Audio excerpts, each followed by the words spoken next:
गरीब समूह नहीं है, उनकी वास्तविकताएं जात, वर्ग और सामाजिक पृष्ठभूमि से निर्धारित होती हैं। फिर भी यह विधेयक इस वास्तविकता को नजरअंदाज करता है और पीड़ित समुदाय, विशेषकर ओबीसी महिलाओं को पूरी तरह बाहर कर देता है, जो इस देश की बहुत बड़ी आबादी है। ये इस विधेयक की संरचना में एक गंभीर कमी है। सोचिए एक ऐसी युवा महिला, सर 2 मिनट्स, जो पिछड़े वर्ग या अल्पसंख्यक परिवार से आती है, जो अपने घर में पहली बार पढ़ाई कर रही है, पहली बार घर से बाहर निकलकर सार्वजनिक जीवन का सपना देख रही है। आपने सांसद इकरा हसन जी की एक छोटी सी क्लिप जरूर देखी। मैं चाहता हूँ महिला आरक्षण पर सांसद इकरा हसन जी का जोरदार जबरदस्त भाषण जरूर देखिएगा। उम्मीद है ये वीडियो आपको पसंद आएगा, क्योंकि आपको मालूम होना चाहिए कि देश की पार्लियामेंट में जब जब सांसद इकरा हसन जी बोलती हैं, पक्ष विपक्ष बहुत ही गौर के साथ में ध्यान से सुनता है और उन्हें सुनना पसंद भी करता है। आइए इस कंप्लीट वीडियो को जरूर देखेंगे जो इधर आप साइड में देख रहे हैं। लेकिन वीडियो के अंत तक पहुंचते पहुंचते महिला आरक्षण को लेकर के सांसद इमरान प्रताप गढ़ी साहब ने क्या कहा, उनको भी जरूर सुनेंगे। आइए पहले सांसद इकरा हसन जी को हम सुनते हैं। वीडियो देखिए। Mrs. Ikra Chaudhary ji. Ikra Chaudhary ji. No, you can speak. If your name is in the list, I will provide time for the speech. You can counter it in your speech when the turn comes. No, sis. No, when the turn comes, you can counter. Yes, madam. धन्यवाद।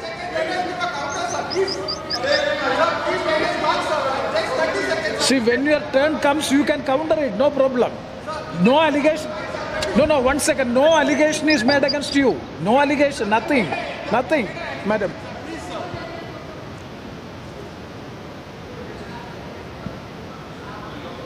Mic is not. धन्यवाद अध्यक्ष महोदय, आपने मुझे बेहद महत्वपूर्ण चर्चा पर अपनी बात रखने का अवसर दिया। आज मैं बड़े ही दुख के साथ ये बात कहना चाहती हूँ कि जो महिला विधेयक इस सरकार ने 2023 में पास किया था, आज फिर से उसको लेकर आने की और उसको डीलिमिटेशन और सेंसस के आड़ में छुपाने की जो कोशिश की जा रही है, ये इस देश की महिलाओं के साथ ये सरकार फिर से एक धोखा करने जा रही है। पहले 2034 में इन्होंने इसके इम्प्लीमेंटेशन को कहा, अब भी इनकी नीयत 2029 में इस बिल के इम्प्लीमेंटेशन की नहीं है। ये चाहते हैं कि ये लोग सिर्फ डीलिमिटेशन और अपने हिसाब से करने जा रहे सेंसस के आधार पे महिलाओं को उनके अधिकार देने से रोके। आज चिंता महिला आरक्षण की नहीं है।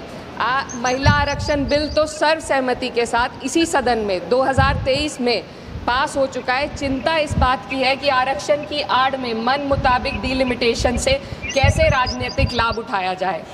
माननीय अध्यक्ष महोदय, वर्ष 2023 में इसी सरकार ने देश को बताया था कि महिलाओं का आरक्षण केवल नई जनगणना और परिसमन के बाद ही लागू किया जा सकता है। इसे न्याय और सटीकता के लिए आवश्यक बताया गया।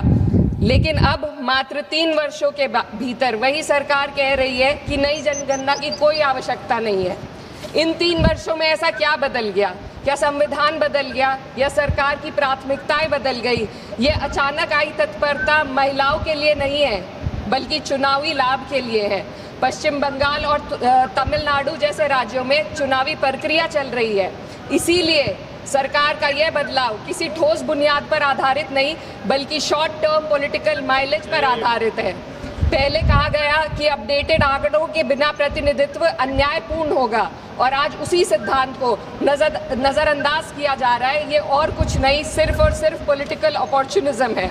माननीय अध्यक्ष महोदय, इस विधेयक की सबसे बड़ी खामी ये है कि सरकार जानबूझकर पुराने आंकड़ों का उपयोग करना चाह रही है। जनगणना 2021 में होनी थी, लेकिन सरकार उसे कराने में विफल रही और अब उस गलती को सुधारने की बजाय देश के प्रतिनिधित्व को 2011 के आंकड़ों पर चलाना चाहती है, जो 2029 में 18 वर्ष पुराने हो जाएंगे। ये विधेयक आज के भारत को कल के आंकड़ों में ढालने की कोशिश है। जब नीति लोगों को उनके वर्तमान स्वरूप में देखना बंद कर देती है और उन्हें पुराने समय के आधार पर आंकती है, तो वह केवल असत्य ही नहीं बल्कि अन्यायपूर्ण भी हो जाती है। माननीय अध्यक्ष महोदय, हमारा संविधान एक स्पष्ट ढांचा प्रदान करता है। आर्टिकल 82 ये सुनिश्चित करता है कि परिसीमन जनगणना के बाद हो, और आर्टिकल 81 और 170 ये सुनिश्चित करते हैं कि प्रतिनिधित्व जनसंख्या के आधार पर हो, ताकि हर वोट का सामान्य मूल्य रहे। लेकिन ये बिल सीधे एक व्यक्ति एक वोट के सिद्धांत को प्रभावित करता है।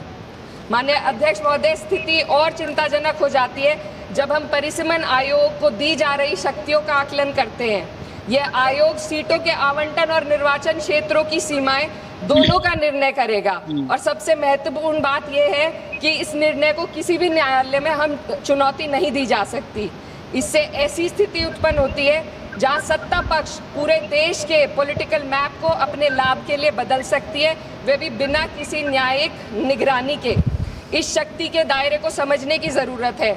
आज सीमाएं तय करेंगी कि कौन किसका प्रतिनिधित्व करेगा, किस समुदाय की आवाज सुनी जाएगी और किसकी नहीं। महोदय, डेमोक्रेसी में पावर के साथ साथ चेक और बैलेंसेस होना बेहद जरूरी है। सरकार एक ऐसी संरचना बनाना जा रही है जहां पावर केंद्रित हो और जवाबदेही अनुपस्थित हो, और जब इतनी व्यापक शक्तियां बिना किसी निगरानी के दी जाती है तो सर 2 मिनट, तो ये केवल एक तकनीकी चिंता नहीं रहती, ये प्रतिनिधित्व की निष्पक्षता को प्रभावित करती है। माननीय अध्यक्ष महोदय, ये विधेयक लोकसभा की सदस्य संख्या को 50% बढ़ाने की बात करता है, लेकिन इतनी बड़ी वृद्धि संसदीय कार्य प्रणाली में किसी सुधार के इस सदन की प्रभावशालीता को कम कर सकती है। एक सदस्य के बोलने का समय घटेगा, समितियों के संचालन को कठिन हो जाएगा, और छोटे दलों के लिए अपनी बात रखना और चुनौतीपूर्ण होगा। मेरी मांग है कि सरकार संसदीय सत्रों के नंबरों को भी बढ़ाने का पहले गारंटी दे।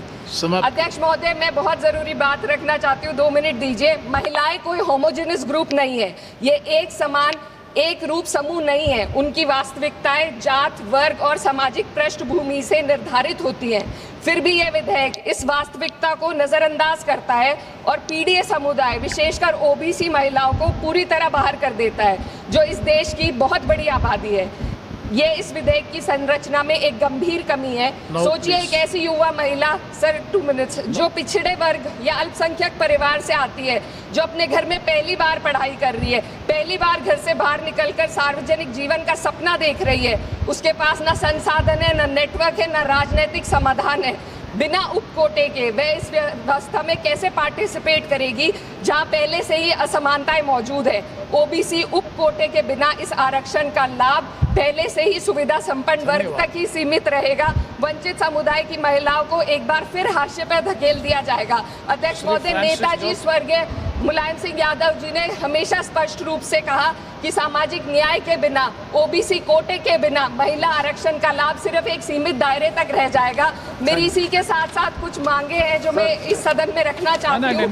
महिला आरक्षण विधेयक की, sir, just too important. No, you have taken sir, just 7 too minutes. important. No, sir, 7. concluding. Already you have taken sir, 7 just minutes. too important demands. No, not you Sir, conclude just करो. too important demands. Conclude करो ना. Delimitation और जनगणना के आंकड़ों को महिला आरक्षण विधेयक के साथ कोई संबंध नहीं है। यदि सरकार महिलाओं के आरक्षण को जनसंख्या के आंकड़ों से जोड़ने पर तुली है, तो आधी आबादी जिसे कहते हैं महिलाओं को उनकी जनसंख्या हिस्सेदारी के साथ 48 से 39% आरक्षण देने का काम करे। महिला विधेयक को डिलिमिटेशन और सेंसस से डीलिंक करके 29 में लागू किया जाए। ओबीसी महिलाओं को आरक्षण दिया जाए। देश की रिलीजियस माइनॉरिटीज की महिलाओं को भी एक कोटा इसमें दिया जाना चाहिए, और गरीब वर्ग की महिलाओं के लिए राज्य द्वारा चुनावी खर्च का प्रबंध किया जाए। Thank you sir. तो आपको सांसद इकरार सिंह जी का पूरा वीडियो देख चुके हैं। मुझे उम्मीद है आपको ये वीडियो पसंद आया होगा। मेरे डीएल गोल्डन न्यूज़ चैनल पर आजकल थोड़ी समस्या है।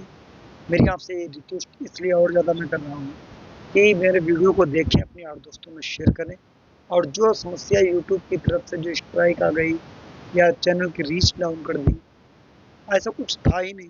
लेकिन ये यूट्यूब के अपने नियम, अपने रूल्स हैं, कब क्या कर दे कोई पता नहीं। लेकिन मैं आपसे रिक्वेस्ट करता हूँ कि मेरे चैनल को सपोर्ट करें, सब्सक्राइब करें, और इस वीडियो को अपने यार दोस्तों में जरूर शेयर करें। तो मैंने कहा था कि इमरान प्रताप बड़े साहब ने क्या कहा है उसको जानते हैं।